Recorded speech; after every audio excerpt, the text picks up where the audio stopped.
తొలి వెలుగు రఘు మీకు అందరికి తెలిసే ఉంటుంది. ఈ మధ్యలో కొద్దిగా ఫేమస్ అయిన జర్నలిస్టు. ఇతని లెఫ్టిస్ట్ భావజాలం ఈ మధ్యలో బయటపడింది. ఎవడో నక్సలైట్ గాడు హెడ్మా గాడు చనిపోతే వాళ్ళ ఊరికి వెళ్ళి మరీ వాళ్ళ అమ్మతో ఇంటర్వ్యూ మరీ తీసుకున్నాడు. వీనికి ఎంత సానుభూతో వాళ్ళంటే.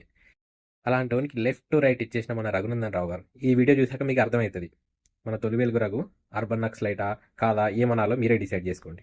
కాంగ్రెస్ నీలాంటి వాళ్ళని ప్రొఫెసర్లను అందరినీ తీసుకొచ్చి ఆ కుర్చీలలో కూర్చోబెట్టి నెలకు లక్షలలో జీతాలు ఇచ్చి బాల కొడుకులు మాత్రం అమెరికాలో చదివిమని చెప్పి యూనివర్సిటీలో ఉన్న పోరగాళ్ళని మాత్రం తుపాకులు పట్టుకోరు నక్సలైట్లు పట్టుకోరు అంటే మిమ్మల్ని అర్బన్ నక్సలైట్లు లేకపోతే ఏమంటారు?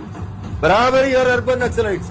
Those who are encouraging the people to catch the weapons they are called as urban naxalites. Weapons పట్టుకోమని చెప్పే వాళ్ళని అనండి. నువ్వు టీవీలో ముందుకు వచ్చి తమాషా చేసి టీవీ మైక్ తీసేసిన తర్వాత నక్సలిజానికి సపోర్ట్ చేస్తే you are also called as urban naxalite. Of course చేస్తున్నావు కదా.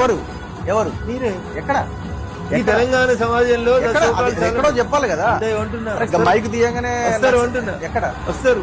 అరే ఎక్కడ చెప్పాలి కదా. ఇన్వెస్టిగేషన్ టీములు వస్తే ఉంటున్నా. ఖచ్చితంగా not a police officer. Raghu ఎవరితో మాట్లాడిండు, ఏం చేసిండు, ఇట్మా దగ్గరికి పోయి ఏం మాట్లాడిండు, ఇట్మా తల్లితో ఏం మాట్లాడిండు, తర్వాత ఎవరికి వాట్సాప్ పెట్టిండు. Not the investigating officer. Police వాళ్ళు వస్తారు, తప్పకుండా ఆధారాలు వచ్చిన తర్వాత బరాబర్ వస్తారు.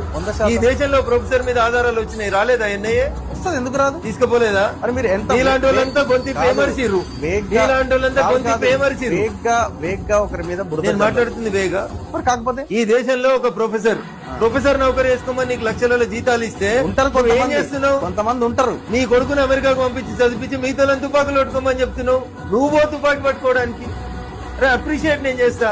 నీకు సిద్ధాంతం అంతా నచ్చింది కదా, నువ్వు తుపాకి పట్టుకో, దాన్ని నేను అప్రిషియేట్ చేస్తా.